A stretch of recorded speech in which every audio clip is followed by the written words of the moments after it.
Hey guys, welcome to Boxing Squad for boxing news and views from around the internet. Kubrat Pulev may utilise his signing with Top Rank to fight someone decent before he fights for the world title. As we know, Kubrat Pulev is Anthony Joshua's IBF mandatory challenge, but when he gets that title shot is unclear. Potentially it could be in 2020. The WBO mandatory is scheduled to be next, and that's expected to be later this year after Anthony Joshua has a voluntary on April 13th, whoever that's against or wherever that is. Pulev potentially has an outside chance for April 13th, but more likely he will be back in the queue sometime for 2020. So ahead of then, who does he face? And there's been some speculation about this. Will he just take a couple of tick-over fights, keep the ring rust at bay? But it sounds like he will be fighting someone decent, and there's talk of a Robert Helenius fight in the works.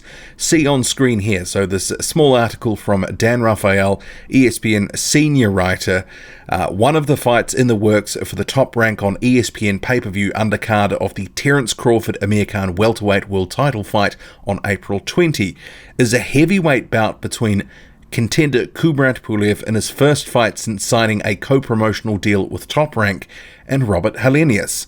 A source with knowledge of the discussions told ESPN on Thursday. Pulev, 26-1, 13 KOs, 37 of Bulgaria, is one of the mandatory challengers for the three-belt unified titleist Anthony Joshua. Helenius, 28-2, 17 KOs, 35 of Sweden, has won 3 in a row since a decision loss to Dillian Whyte in October 2017. And if you remember, that was quite a dreadful spectacle, wasn't a great fight to watch. Helenius says he injured his hand early on in that fight, and that's why he couldn't sort of throw many punches or wasn't very effective in that fight.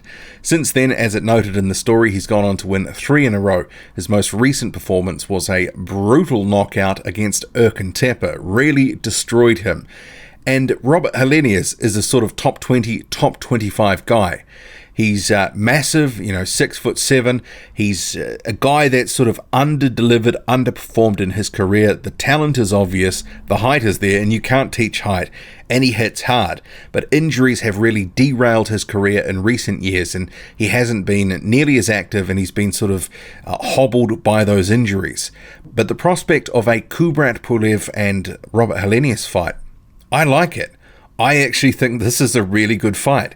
And this has actually surprised me in a sense that I didn't think Kubrat Pulev was going to face anyone decent ahead of his title shot with Joshua, albeit that could be, the best part of a year away.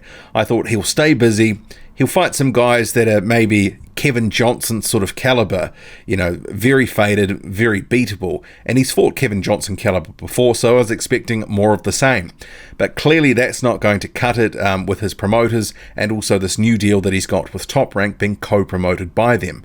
The other outfit that promotes him is Epic Sports and Entertainment, that's headed by John Wirt and Ivalo Gotsev. They recently put on that final eliminator in Bulgaria between Pulev and Hughie Fury. And Pulev looked very good in that. 37 years old, didn't know how he'd perform, and he really outclassed Hughie Fury, who was made to look a little bit silly at times. He did have that eye injury, some mitigating circumstances, but Pulev controlled the action and got the win with a minimum of fuss. And he showed, he's still got something in the tank. But there was a question there. What would happen next? And if he waited, would he fight someone decent? And I liken this scenario, there's sort of one of two ways it could have gone.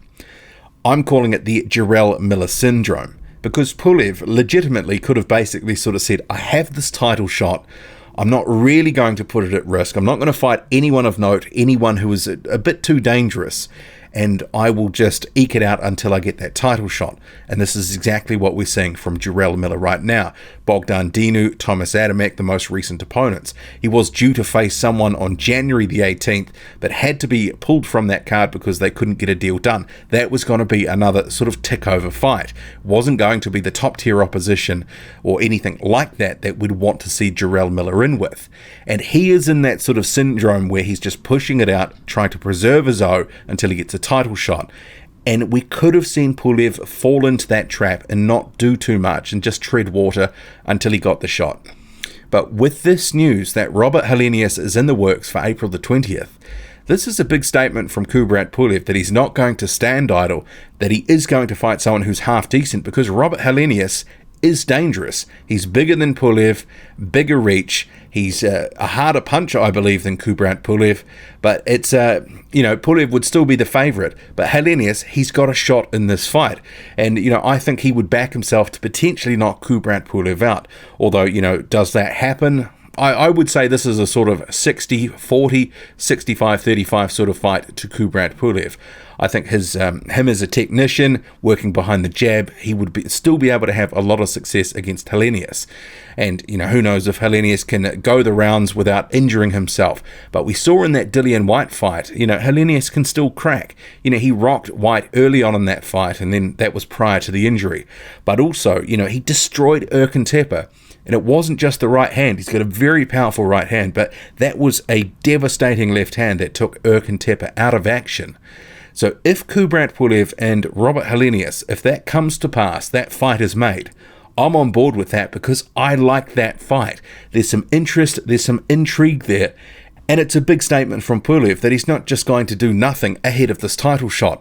And that helps his cause for when he gets the title shot, because fans will see that actually he's been doing something to warrant a little bit of attention, a little bit of hype. He will get more credit from fans in general, and the promoters and those selling the event can actually point to it and go, this guy has continued to fight names of note and do stuff in the division waiting for that shot that he's earned. So if Pulev does sign on to this with Robert Helenius, full credit to him. I like that fight, and I will certainly be watching. That is a good fight for the heavyweight division. And Robert Helenius, he's in with a shot there. What do you make of it all? Drop a comment, loud and often. Hit like, hit subscribe, follow me on Twitter, boxing_squared. I'm out.